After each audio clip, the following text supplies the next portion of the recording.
I went down lots of rabbit paths with this, but we'll see what you can get out of it. I want to start a quote is found in the Shepherd's Note, and he puts it like this about Hosea being the first of the 12 minor prophets. It introduces the central question of the minor prophets, whether God still loved Israel, still had a purpose for them beyond judgment on their sin. And Hosea answered this by emphasizing God's continued love for his people and the responsibilities love placed on them. And when you read the book of Hosea, that's a fair assessment, because it is God's love, it is God's grace, it's God's mercy that's emphasized in there, but Israel's sin is also noted. So we start looking at Hosea. Hosea's name means God is salvation, and it's very similar to other names that you know from the Bible. Joshua, Jesus, has to do with salvation. He is named as the son of Beriah, probably only mentioned to distinguish the prophet from others with the name Hosea or similar names. The last king of Israel is named Hosea, and that is a variation of the name. The time frame is listed with the kings. It starts with kings in the southern kingdom: Uzziah, Jotham, Ahaz, and Hezekiah of Judah, and the days of Jeroboam, son of Joash of Israel. Actually, there's more kings involved than just Jeroboam II. So let's think about this time frame. Uzziah's reign, or Azariah, as he's sometimes called, and I used the guideline from Got Questions for my chronologies. If you use others, you will get different dates. Azariah reigned from about 790 BC to 739. Hezekiah begins his reign about 715 and reigns to 686.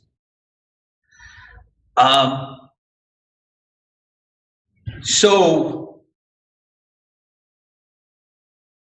it's estimated that Hosea probably was a prophet for about, I think our books use about 40 years. Some estimates go from 80 down to 40, just simply because of the reigns of the kings that are mentioned. Now, let's talk a little bit about the kings of the north. So there's Jeroboam II, who reigned from 793 to 753 BC. He is followed by his son, Zechariah, who, see if I remember that correctly, he only reigns for about 6 months. And by the way,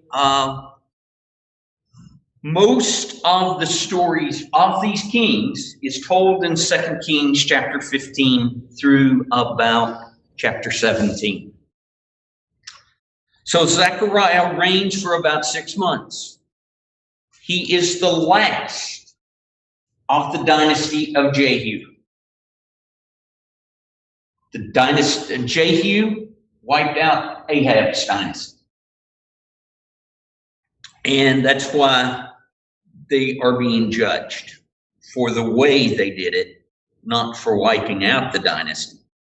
So Zechariah reigns 6 months. He's assassinated by Shallum, who reigns 1 month. He is assassinated by Menahem, who reigns 10 years.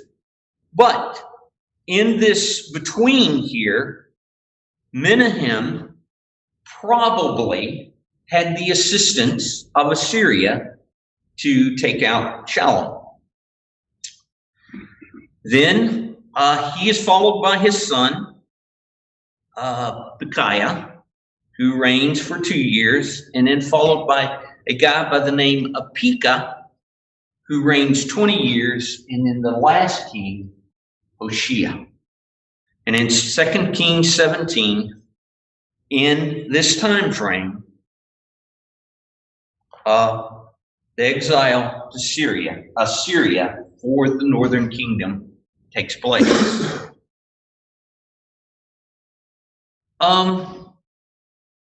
Couple of things to think about as we start this. Open to 1 Kings, chapter 11. And we're not really going to chapter 11. I think it's chapter 12.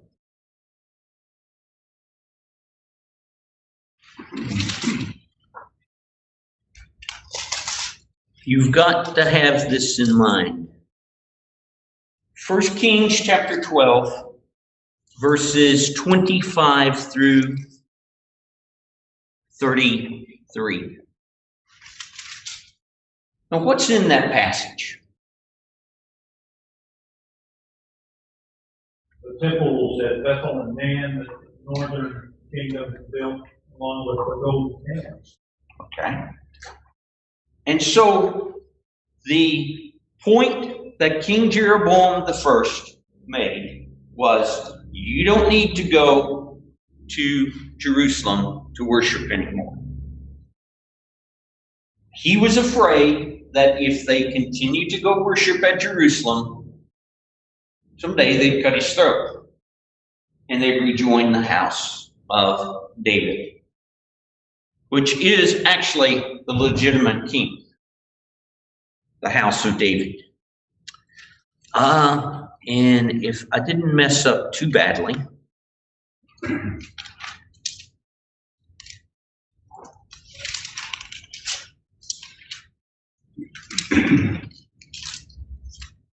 I want us to think about a passage in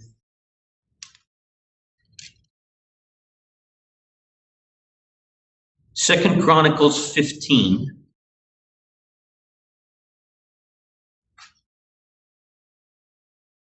Starting with verse 3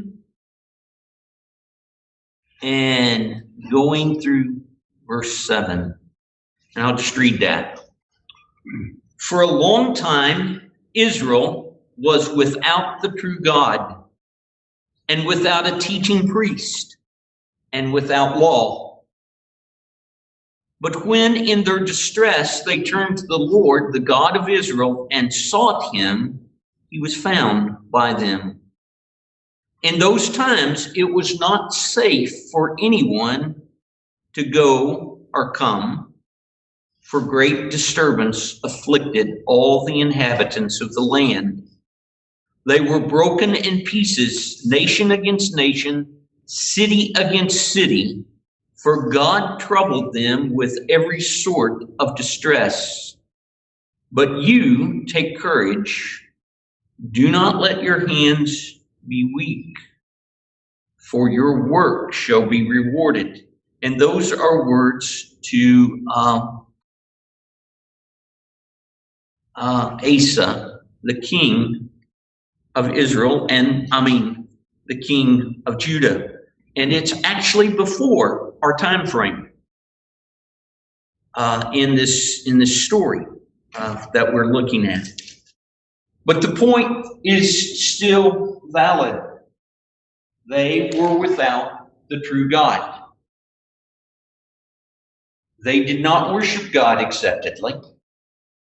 They had also introduced wholesale the worship of Baal or Baal in connection with the renegade worship of God. Now, what do I mean by the renegade worship of God? The golden calves, the temples at Dan and at Bethel, and priests of anyone you choose, not Levites. They had also introduced the high places. And for a time, the high places were places to worship God. But then with syncretism, introduction of Baal came about, well, he was always there. But specifically with the rule of Ahab and Jezebel. Specifically with them. Now, does that make any sense to you? So this is kind of the background of the prophet Hosea. That's what he is dealing with. And he deals with it, the writing deals with it in his own personal life. Chapters 1 through 3 deal with his personal life.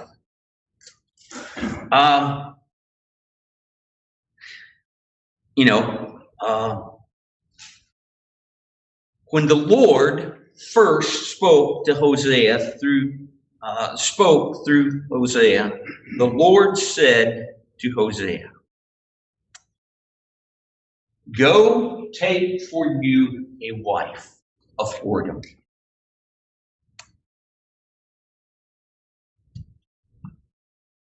Is that shocking? Yes. Absolutely. And consider that God forbade such marriages for the priests and probably prophets. But here he says, "Go take you a wife who either is or will become a prostitute." And that is a question that we ask. Was she a woman who married and then found marriage wasn't what she expected and she gave her affections to someone else? She hadn't been that way before. And there's some people that make that argument. There are others that say that she was one of the cult prostitutes. And then the third option is that she was just a common prostitute. And the text is not really clear on that.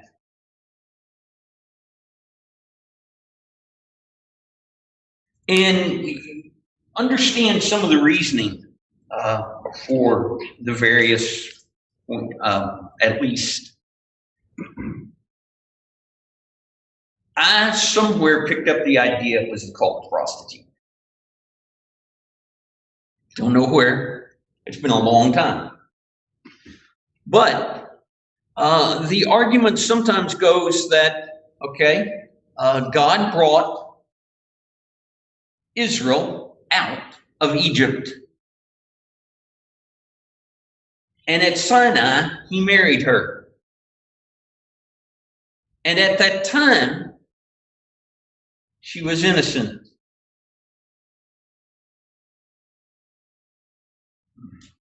But Baal Peor happened. And what is that? What happened at Baal Peor? The Ten Commandments have just been given. Moses is up on the mountain. Aaron's down there. And Moses has been gone a long time. He's been gone 40 days, and that mountain's smoking, and, it's on fire. And people are saying, hey, where'd this guy go? They asked, make us gods. Aaron did. He made a golden calf. He proclaimed a feast. Actually, I'm messing the story up. That's not Baal Peor. But it's still an important story in here. The point is made that idol worship has long been a part of Israel's history. Now let's talk about Baal Peor, since I messed the stories up. Baal Peor is after the Balaam stories. They are coming to the Promised Land. They're near it.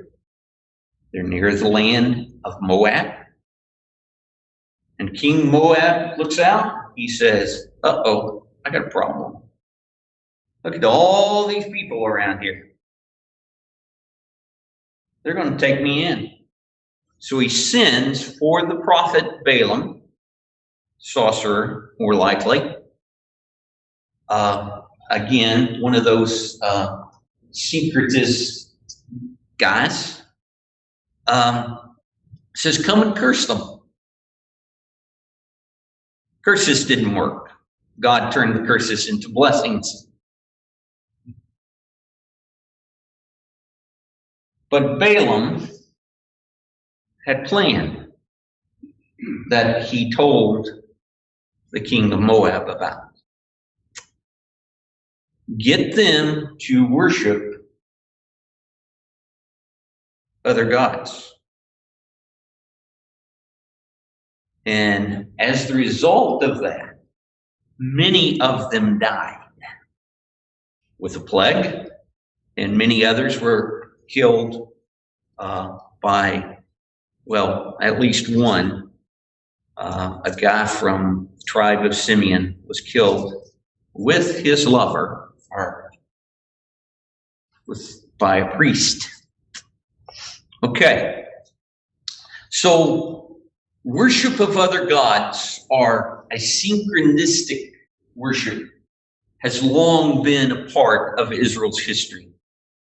Now, so Hosea has been told to go marry a woman that either will become a prostitute or was a prostitute already, and then they have children. First child is named for a city, actually. Name him Jezreel. For in a little while I will punish the house of Jehu for the blood of Jezreel, and I will put an end to the kingdom of the house of Israel. On that day I will break the bow of Israel in the valley of Jezreel. Jezreel means scattered. And it can also mean sow, which becomes important later in the story. So, if you look back to 2 Kings chapter 10, this is how Jehu came to power. he annihilated the house of Ahab. Now, God told him to do it. Don't forget that. God told him to do it. But some of the techniques and the extremes that he went violated exactly what God told him to do. And one of them was quite a neat deception, actually, or at least it seems to me. He convinced the people that were taking care of Ahab's 70 children to kill them. And they killed them. They sent their heads in a basket to him. And then he presented it like this: I had nothing to do with that. And so he had those servants of Ahab's household killed. So this is, and he also killed one of the kings of Judah and their servants in that story. Okay, so first one, named Jezreel. Now notice the words, verse 3. So he went and took Gomer of Diblaim, and she conceived and bare him a son. Notice those words. She bare him a son. Okay. Verses 6. She conceived again and bore a daughter. What might that imply?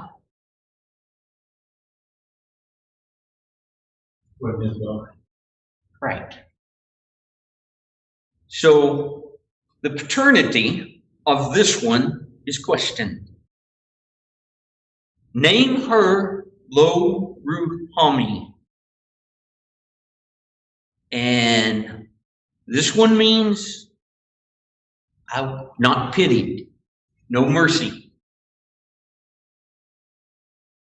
For I will no longer have pity on the house of Israel or forgive them, but I will have pity on the house of Judah, and I will save them by the Lord their God.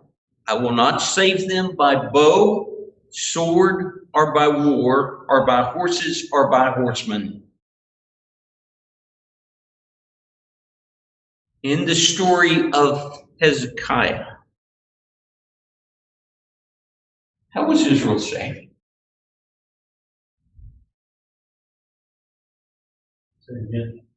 In the story of Hezekiah, how was Judah saved? Sorry, the city of Jerusalem saved.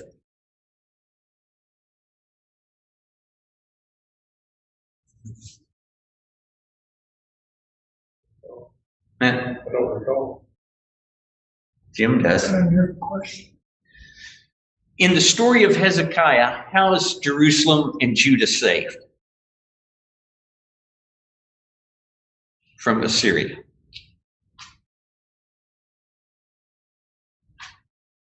Angel comes through and wipes out 180,000. What's that? One angel. It wasn't by conventional means.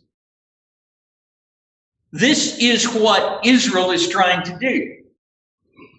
They're making deals as you read the story in Hosea. Got to have a little knowledge of kings, but they're making deals.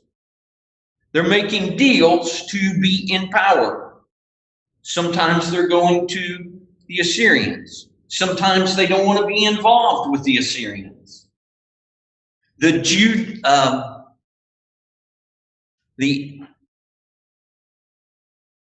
Ephraim Syria war against Judah in the time of King Ahaz seems to have come about as a way to get those three places united to resist Assyria.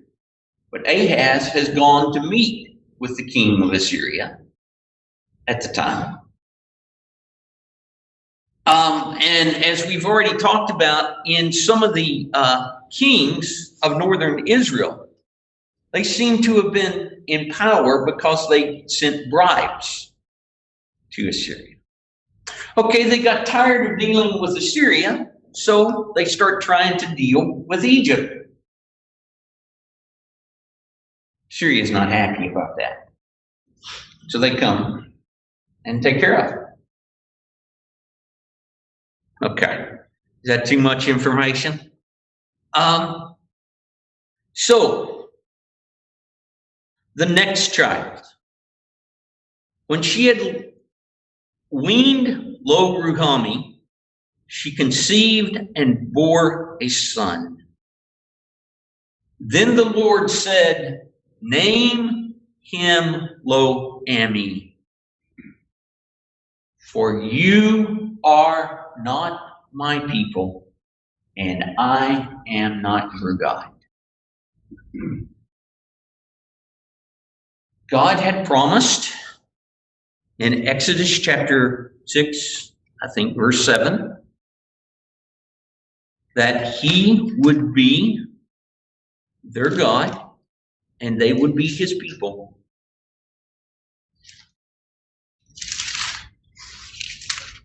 Is that right?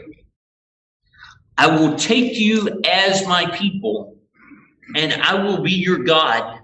You shall know that I am the Lord your God, who has freed you from the burdens of the Egyptians."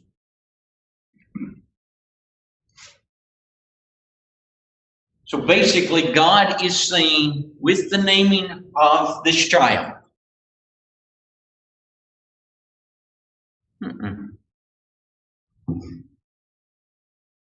you're not my people.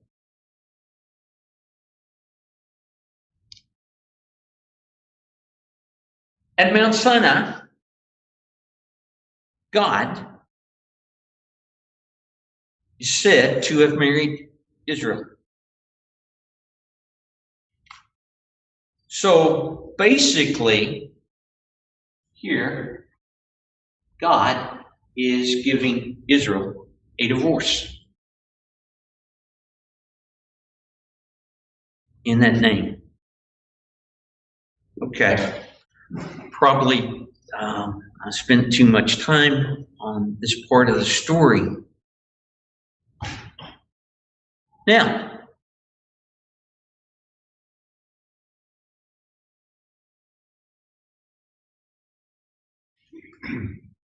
God,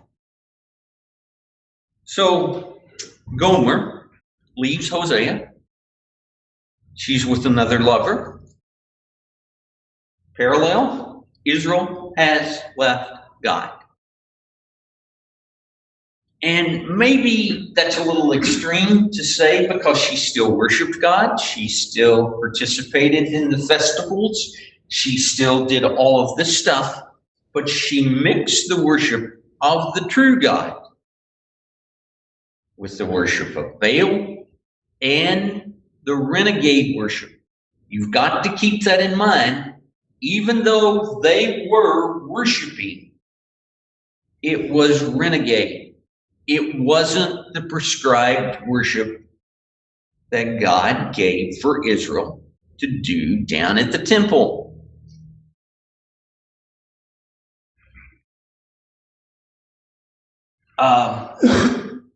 When we started out talking about Jeroboam first, he set up Dan and Bethel, the golden calf. He set up feasts that were in the 8th month and not in the 7th month.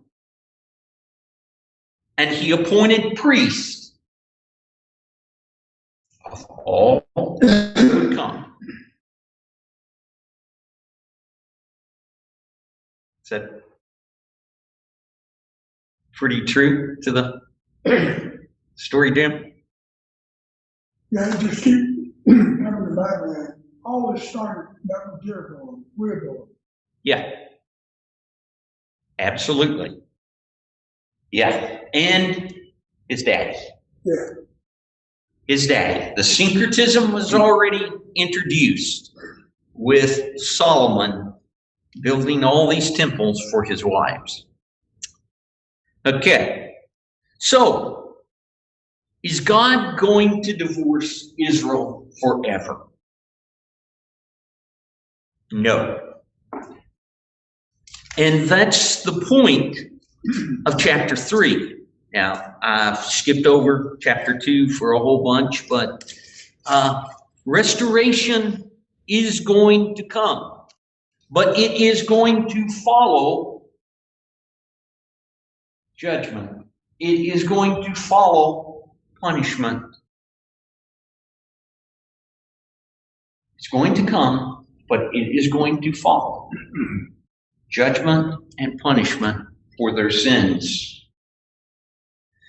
In chapter 3, Hosea is told to go and love.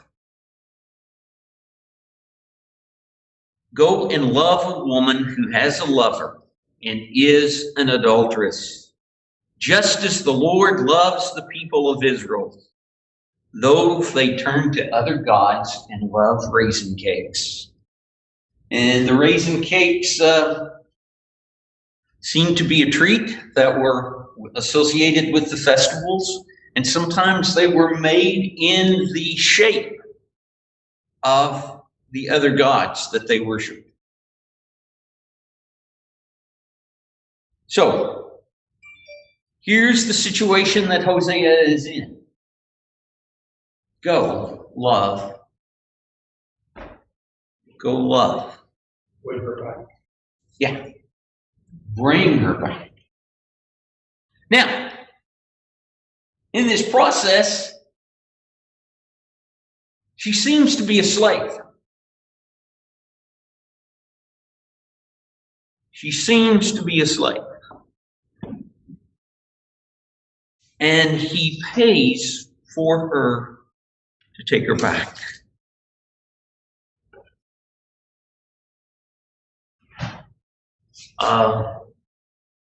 To take her back. And the price is 15 pieces of silver, or 15 shekels of silver, a homer of barley, and a measure of wine. Some of your versions may say a homer and a half of barley, and it doesn't mention the wine.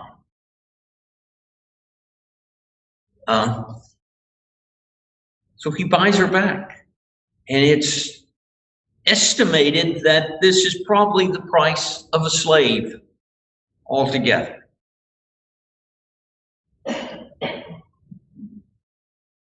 He buys her back.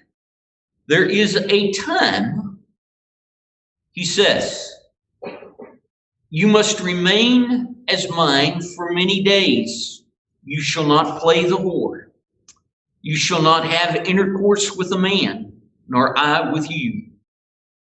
For the Israelites shall remain many days without king or prince, without sacrifice or pillar, without ephod or teraphim. Afterward, the Israelites will return and seek the Lord their God, and David, their king. They shall come in awe of the Lord and to his goodness in the later days. Verse 5 is a messianic promise. It's a messianic promise because how does the New Testament start? It starts with Jesus being a descendant of David. How does the book of Romans start? Jesus is a descendant of King David. And this is how Israel is going to be saved.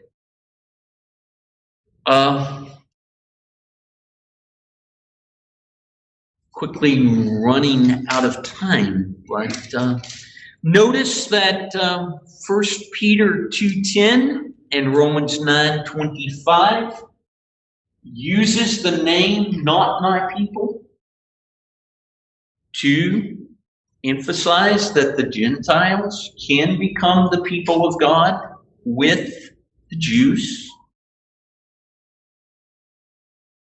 And the name changes. The names change. Lo Ruhami becomes Ruhami. Lo Ami becomes Ami. Meaning, I will have mercy, and you are my people. And Jezreel no longer becomes scattered, but sows. And when you sow seeds, you expect them to produce a harvest. You expect them to come up and grow.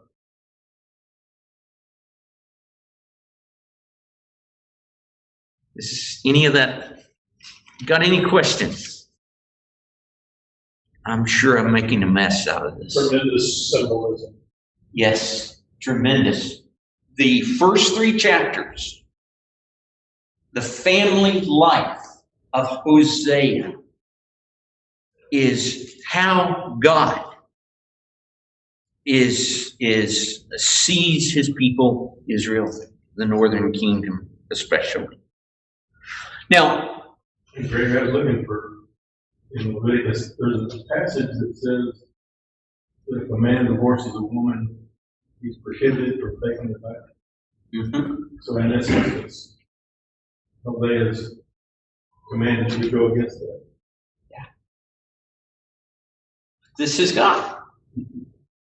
God is willing to take her back. God is willing to remarry her. There is willing to be a time of restoration. If you were to look at chapter 4 through 14, the last chapters are talking about restoration. Talking about restoration. But in chapter 4, God calls Israel to court, if you will.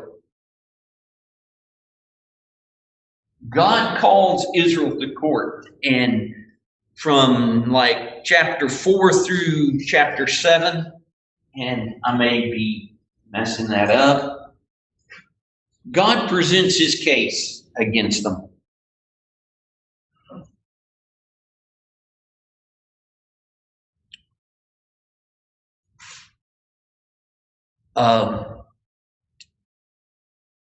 Some of the crimes, there's no truth, no mercy, no knowledge of God.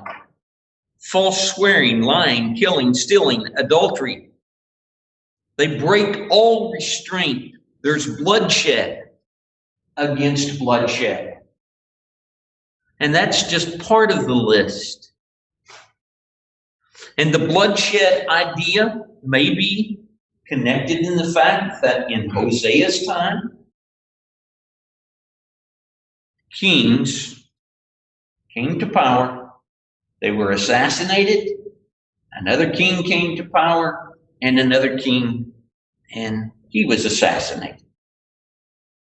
So that may be the background of the bloodshed upon bloodshed.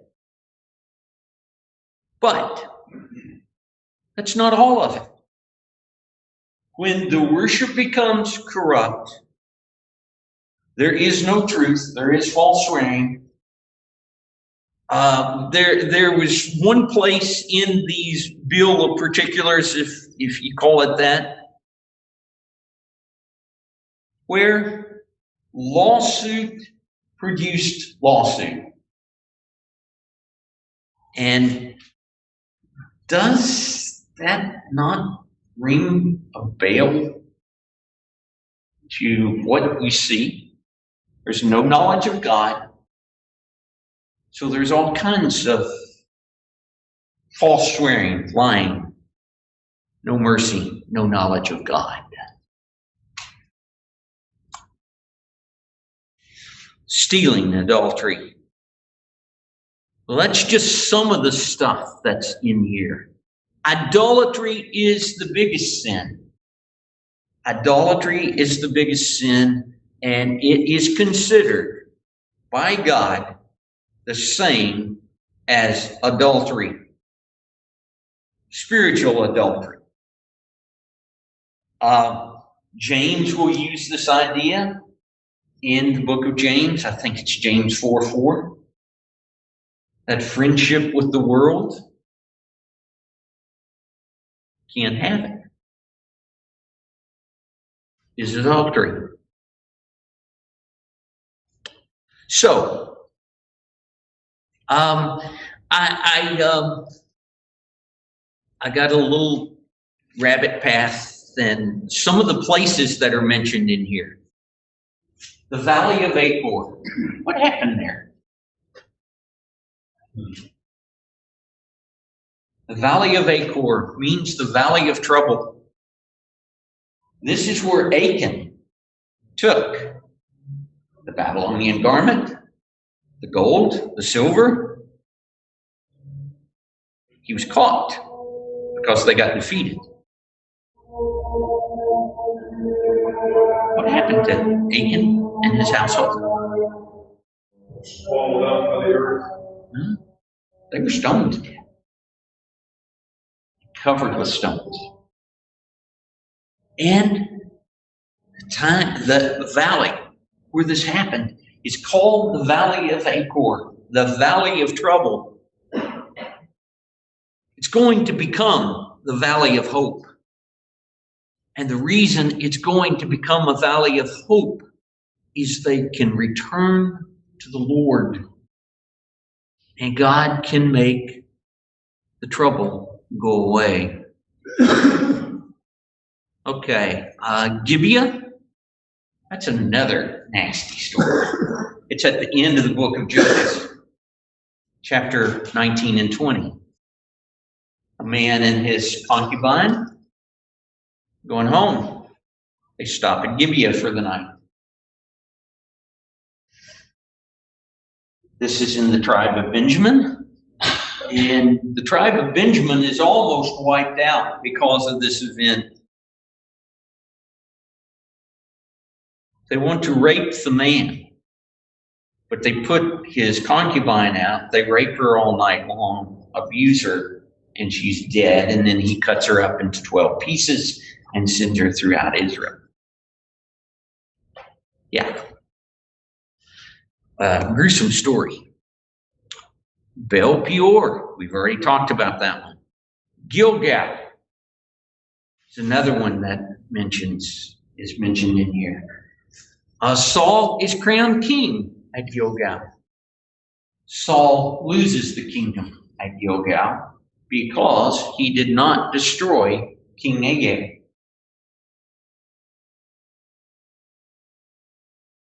The people of Israel and Judah at this time trusted in their economic and military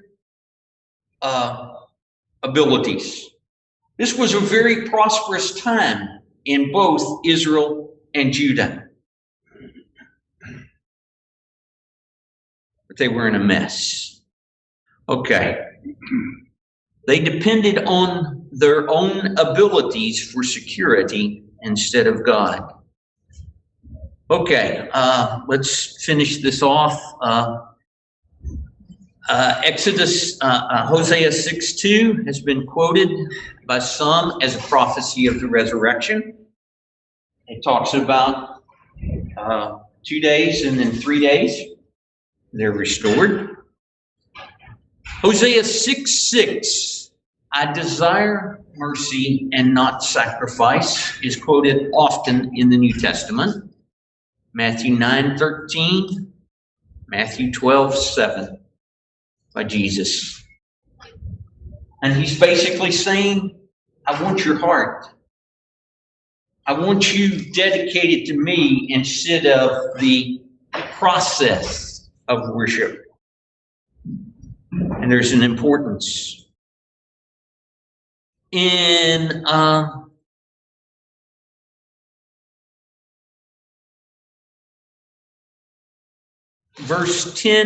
chapter 10, verse 8, they're going to cry for the mountains to fall on them. That becomes a phrase for the end time when Jesus returns. Luke 23:30, Revelation 6:6. Hosea 11:1, out of Egypt I have called my son, is used as a prophecy of Jesus. And Hosea 14:14 is what Paul uses at 1 Corinthians 15:55.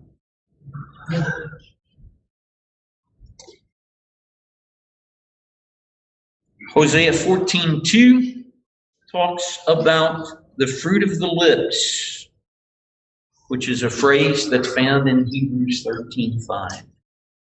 Okay, guys.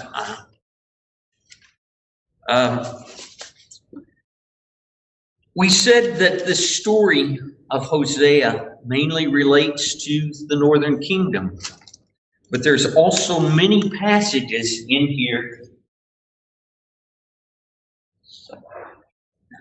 There's at least 9 passages in Hosea that relate to the southern kingdom, Judah. Let's end on a positive note. Chapter 14, verses 8 and 9. O Ephraim, what have I to do with idols? It is you who answer and look after you. It is I who answer and look after you. I am like an evergreen cypress. Your faithfulness comes from me. Those who wise understand these things. Those who are discerning know them.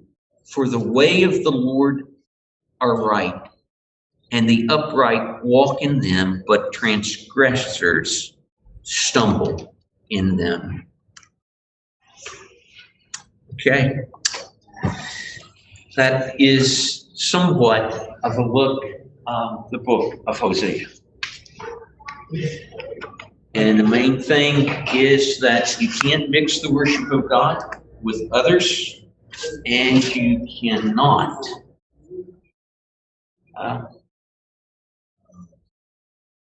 he broke no